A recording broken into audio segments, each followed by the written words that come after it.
Shalom alaihim, Bapak Ibu dan saudara sekalian yang dikasihi Tuhan Yesus Kristus. Selamat berjumpa kembali di dalam acara renungan pertengahan minggu kita. Tapi marilah kita awali lebih dahulu dengan berdoa. Ya Tuhan Yesus, kami bersyukur kepada Tuhan pada kesempatan ini, karena anugerah Tuhan, karena kasih Tuhan, kesetiaan Tuhan yang terus-menerus memelihara, melindungi, memimpin, dan memberi kekuatan kepada kami, hingga sampai saat ini kami bisa tetap berada di dalam Tuhan. Terima kasih Tuhan Yesus. Bila sebentar lagi kami akan menerima sebagian dari kebenaran firman-Mu, sucikan hati pikiran kami, dan urapilah pendengaran kami, pikiran hidup kami, dan urapi pemberitaan firman-Mu, supaya firman Allah menjadi berkat bagi kami semua, dan Tuhan dipermuliakan. Di dalam nama Tuhan Yesus, kami berdoa. Amin. Marilah kita bersyukur kepada Tuhan, karena Tuhan masih menganugerahi kepada kita kesempatan untuk kita menerima kebenaran firman-Nya. Saudara, betapa lemahnya kehidupan kita bila tanpa tuntunan dan kekuatan dari firman Tuhan. Itulah sebabnya kita ingin selalu membutuhkan kebenaran firman Tuhan, karena Tuhan Yesus mengatakan, berbahagialah orang-orang yang lapar dan haus akan kebenaran. Dan itu adalah merupakan hal yang sangat mengingatkan kepada kita semua agar hidup ini secara terus-menerus membutuhkan firman Tuhan. Nah, pada kesempatan ini firman Tuhan saya beri tema hidup di dalam ketekunan. Hidup di dalam ketekunan. Kita akan membaca dari surat Ibrani pasal yang ke-10. Surat Ibrani pasal yang ke-10 pada ayatnya yang ke-36. Ibrani pasal yang ke-10 ayat yang ke-36. Demikian firman Tuhan. Sebab kamu memerlukan ketekunan, supaya sesudah kamu melakukan kehendak Allah, kamu menerima apa yang dijanjikannya. Amin. Ya. Ketekunan atau tekun di dalam Perjanjian Baru ditulis tidak kurang dari 38 kali.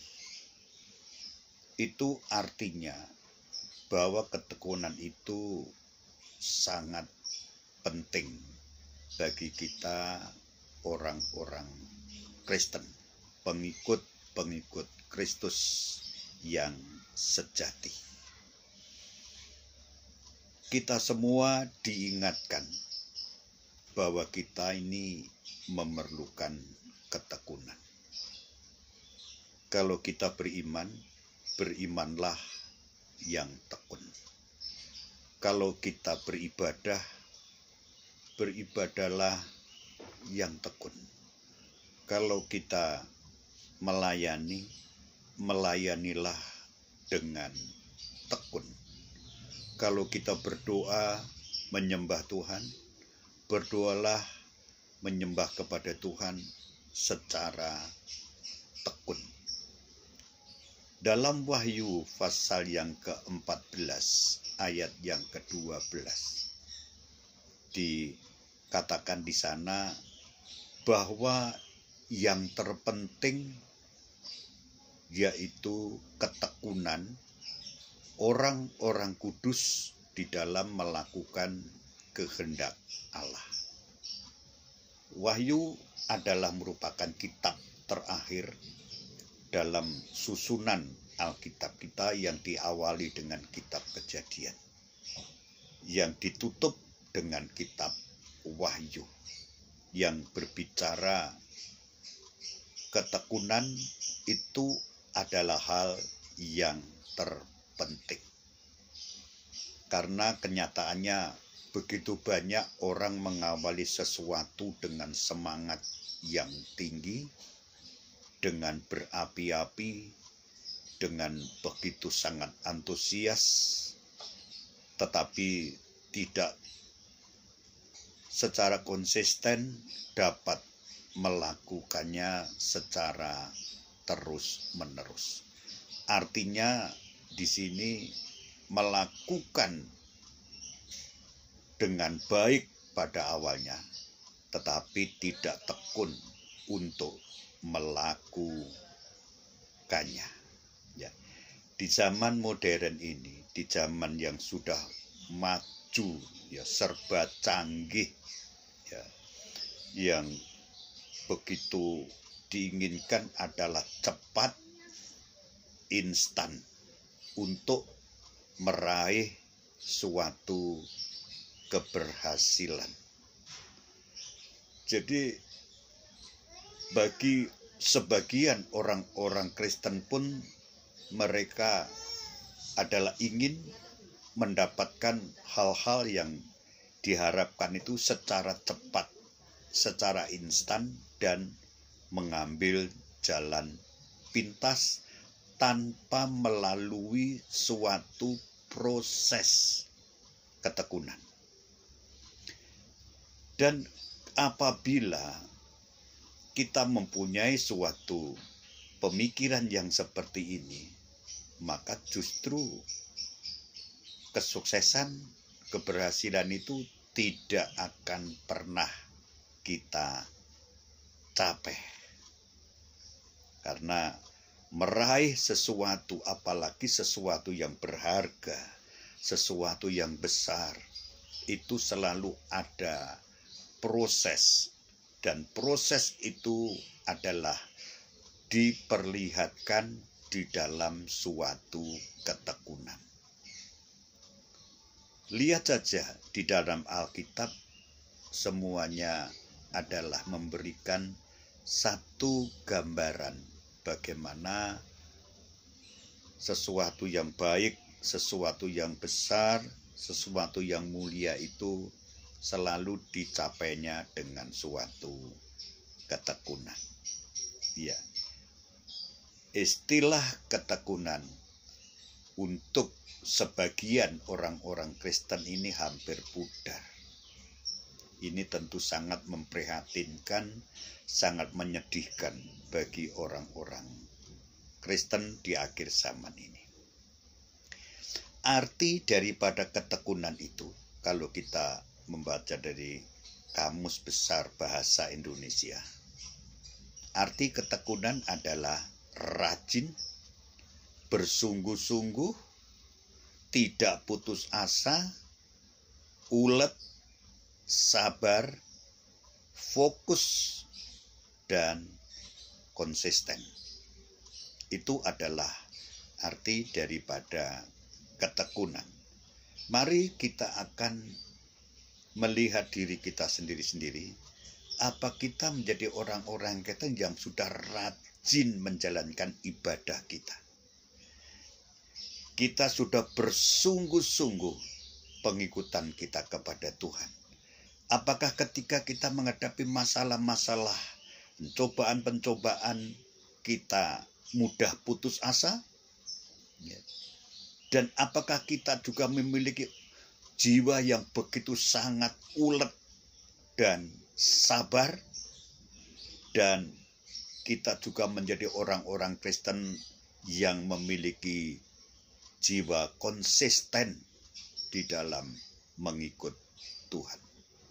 Itu adalah pertanyaan bagi kita semuanya. Ya.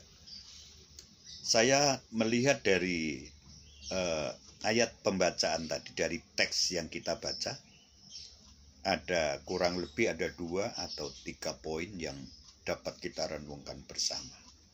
Yang pertama, ketekunan itu penting karena Allah sendiri memberikan teladan ketekunan. Kita lihat dari kitab Kejadian, ketika Allah menciptakan dunia ini, langit, bumi, dan semua isinya ini. Allah menciptakan melalui firman-Nya secara proses, progresif. Dia Allah yang maha kuasa. Tidak ada satu hal pun yang tidak mungkin melalui firman-Nya.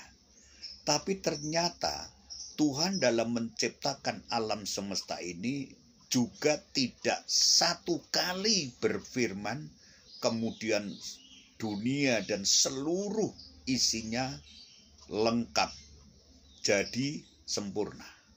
Walaupun Allah mampu untuk melakukan itu, karena Dia adalah maha kuasa. Ya, firman-Nya adalah berkuasa. Tetapi Allah di sini memberikan keteladanan dari hal ketekunan. Hari pertama, hari kedua, hari ketiga, hari keempat, hari kelima, hari keenam. Mengapa Allah melakukan semuanya ini? Bukankah ini menunjukkan kepada kita suatu pelajaran yang harus kita cermati, yang harus kita ikuti, yaitu ketekunan. Ya. Sampai pada hari yang keenam, Allah telah menciptakan semuanya secara indah dan amat baik.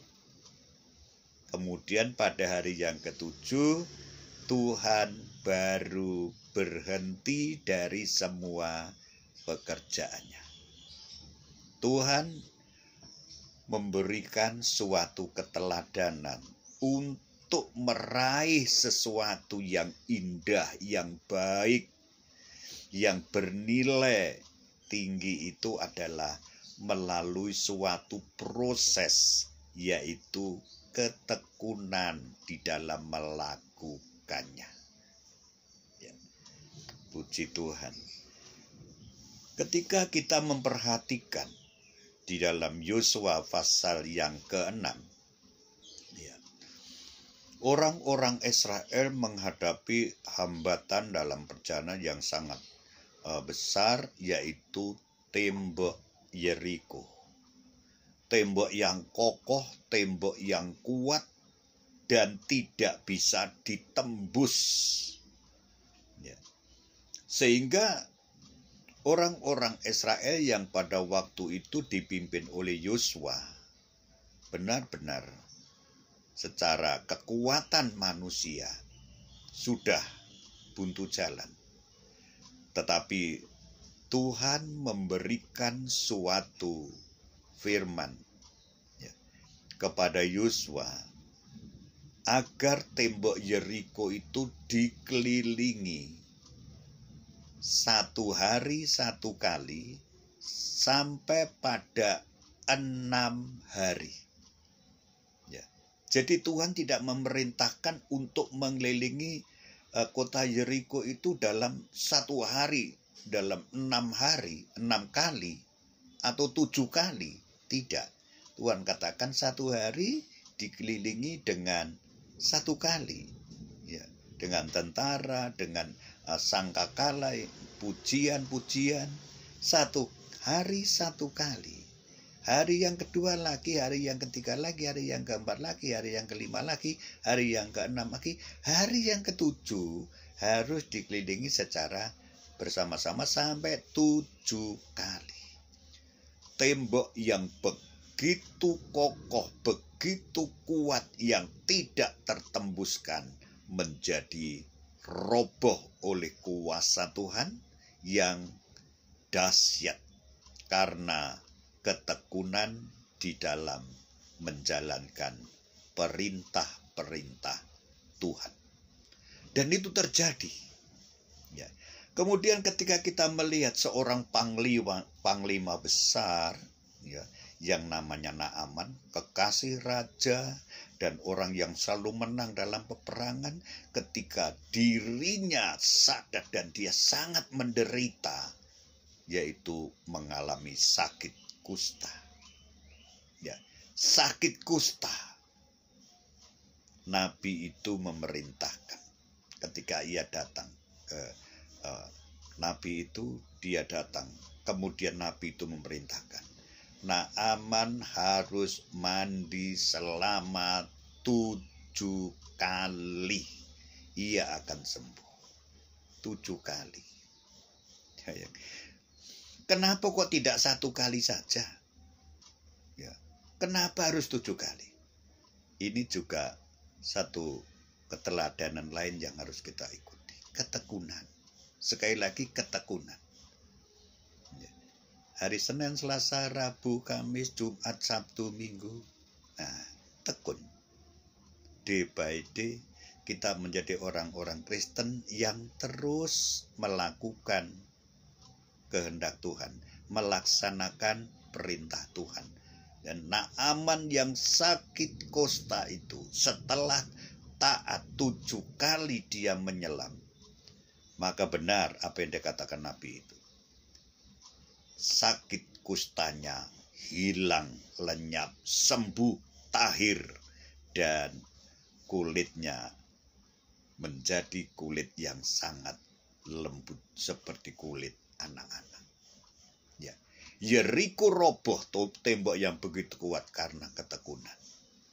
Kusta sembuh total karena ketekunan dalam melakukan kehendak Allah. Kita juga melihat bagaimana Nabi Elisa. Ya. Nabi Elisa. Ketika ia juga, maksud saya Nabi Elia. Ya. Ketika Israel mengalami kekeringan yang luar biasa. Bela kelaparan yang luar biasa.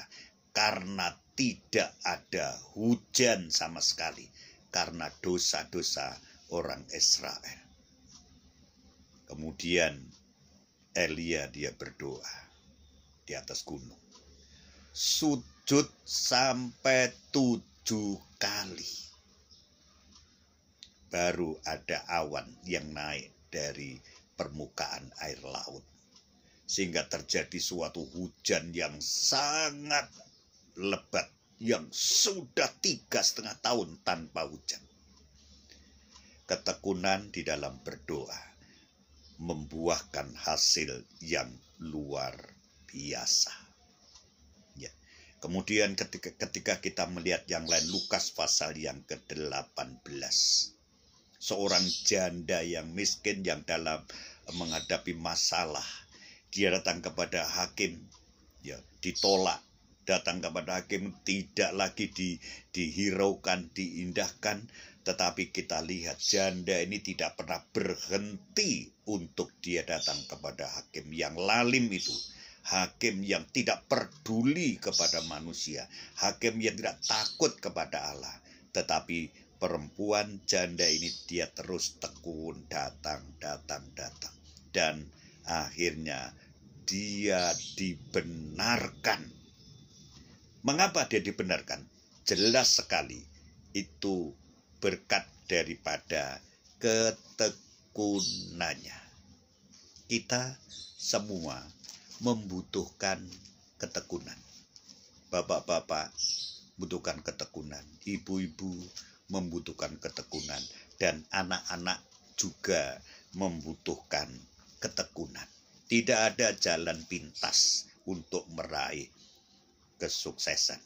Tidak ada jalan instan untuk mencapai keberhasilan. Alkitab memberikan pengajaran kepada kita untuk selalu tekun Perhatikan apa yang dikatakan Tuhan Yesus dalam Injil Lukas pasal 18 ayat yang ke-7. Lukas 18 ayat yang ke-7.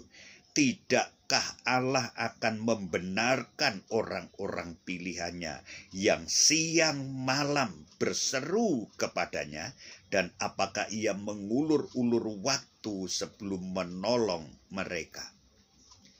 Orang-orang pilihannya akan dibenarkan oleh Allah ketika ia berseru, bertekun siang dan malam dalam semua keadaan, dalam semua peristiwa, dalam semua yang terjadi dalam hidupnya. Ia menjadi orang yang terus tekun membangun relasi yang kuat dengan Tuhan siang dan malam.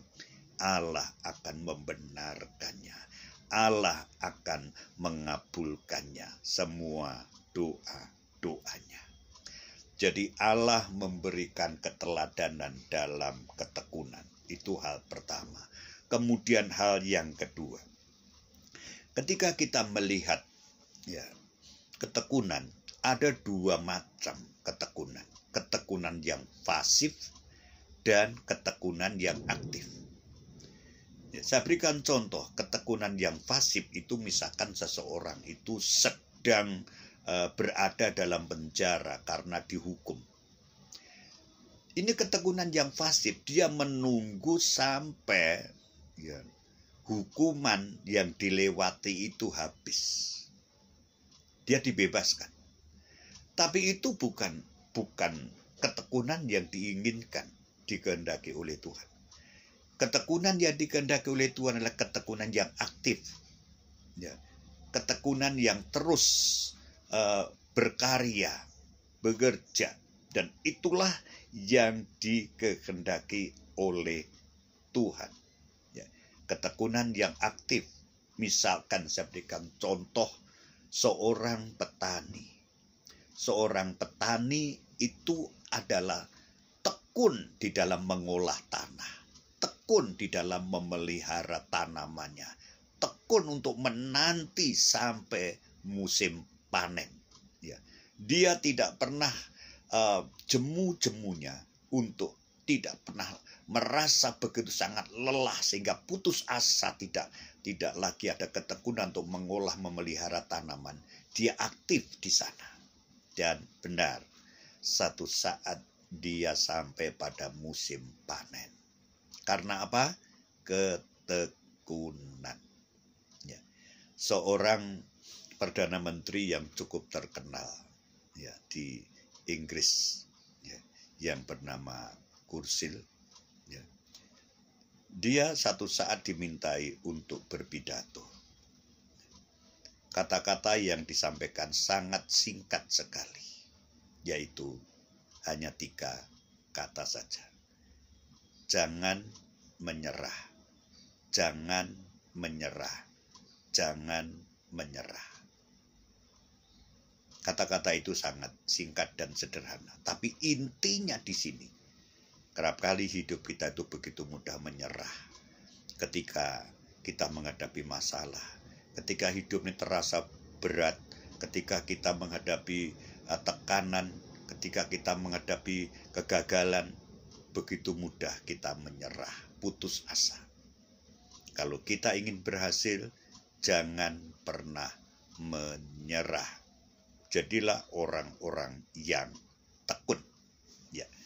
Jadi ketekunan bukan pasif menunggu, tapi ketekunan yang benar adalah aktif untuk kita berkarya, berdoa, beribadah, melakukan kebenaran firman-Nya. Kemudian yang terakhir, mengapa kita memerlukan ketekunan? Karena Allah sangat menghargai ketekunan. Allah tidak hanya memberikan keteladanan, ketekunan kepada kita, tetapi Allah sangat menghargai ketekunan. Di dalam Matius pasal yang ke-24. Matius pasal yang ke-24 saya bacakan 1 ayat pada ayatnya yang ke-13. Matius 24 ayat 13. Demikian firman Tuhan. Tetapi orang yang bertahan sampai pada kesudahannya akan selamat.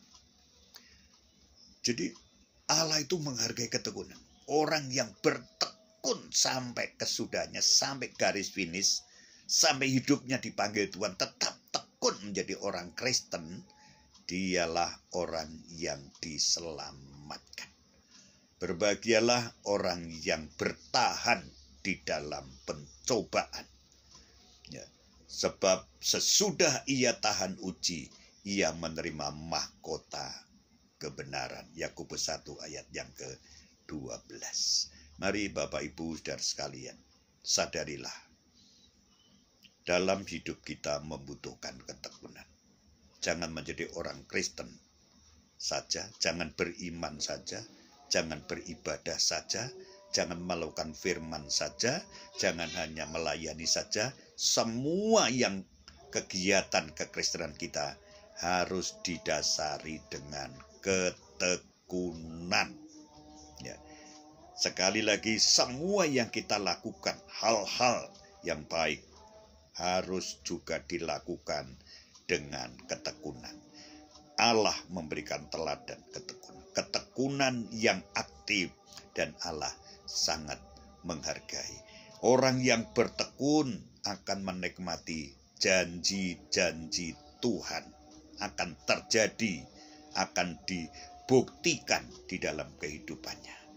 Jadilah orang Kristen yang selalu tekun, walaupun ini berat. Mintalah Tuhan Roh Kudus terus memberi kekuatan kepada kita untuk menjadi orang-orang Kristen yang tekun. Tuhan Yesus memberkati kita semuanya. Amin.